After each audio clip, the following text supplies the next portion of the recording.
everyone. I've produced quite a few videos recently. Hopefully they've been useful for you across a range of sports. Just a little bit of an introduction about myself for those that don't know. I've been involved in the field of strength and conditioning now for 19 years. I competed as an elite level as an athlete for a number of years as a pole vaulter, but professionally I've spent a lot of time in track and field, also professional squash, elite cycling, rugby and academy football. I guess probably one of the highlights of my working career was, for 6 years I was the physical preparation national coach at England Athletics. So I led a program of coach and athlete development across 2 Olympic cycles, so I had personal responsibility for advising and coaching athletes who competed in both the London 2012 Olympics and the Rio 2016 Olympics. So reasonable time span in that field. But there's your kind of your power sport, if you like, with athletics or endurance. But I'm also spending some of my time now with dressage riders from regional level through to elite level, even through to European level, and some of the crucial things that they can do in terms of strength and conditioning within a gym-based environment, or obviously as we are now outside, are really simple to do, but can really work on developing the trunk. When I say the trunk, I mean the pelvis, the spine and the shoulder blades. Crucial that when they're on the horse, they're marked down if their posture is poor, and they can't get that connection with the horse. So if they have a weak trunk or maybe weak gluteals, big backside muscles, that can be an issue. The gluteals play a key role in keeping the trunk nice and upright. So again, controlling when the horse is moving up and down, or going into maybe a canter, and then obviously it's effectively it's throwing the rider around, and they need to be able to control that.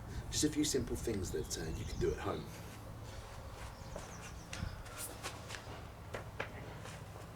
First one to work on some leg strength is a single leg sit to stand.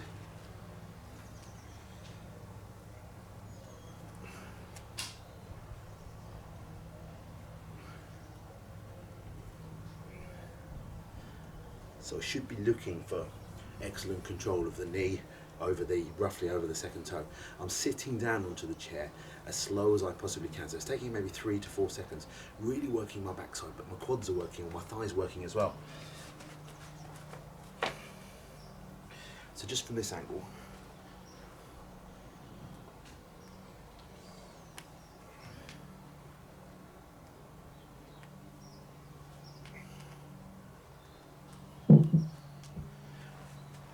so I can go down slowly and then push up with the other foot. As I get better and I progress it, I go down slowly, of course, but I push back up with the same leg. Going to have a little look at some hip mobility now, and a squat pound, which is crucial again for the backside. Really simple cues. 2 tins. Put them out at arm's length. Squat down. One there. One there. So you'll assume your squat stance. Feet hip distance apart. Really screw the feet into the ground. Then sit the hips back.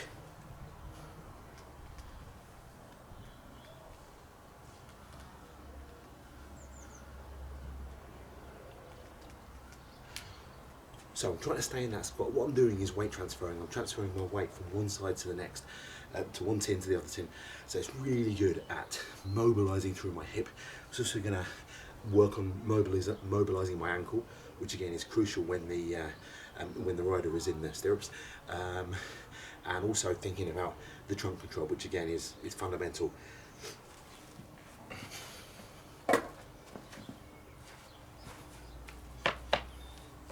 Okay, back with the chair.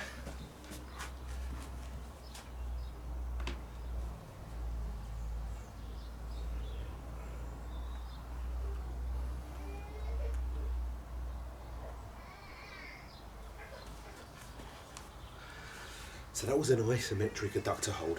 Adductors, or the groin muscles, again are really crucial. They stabilize the pelvis. So again, for that rider looking for that postural endurance and stability through their test, which could be 4 to 5 minutes, that's going to be critical. Obviously you work on both sides there. One more.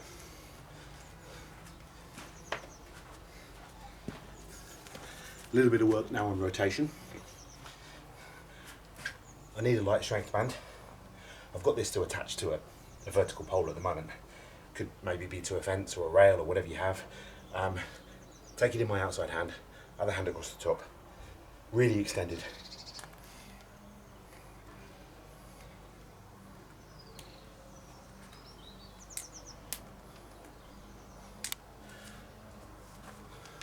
So as I rotate round, I imagine that there's a vertical pole going through my head and all the way through the floor. So I can only rotate around that vertical axis. I can't dip forwards and I can't go side to side. Again, really crucial that we're working the obliques there. The lower back's going to be working, but focus more on the movement.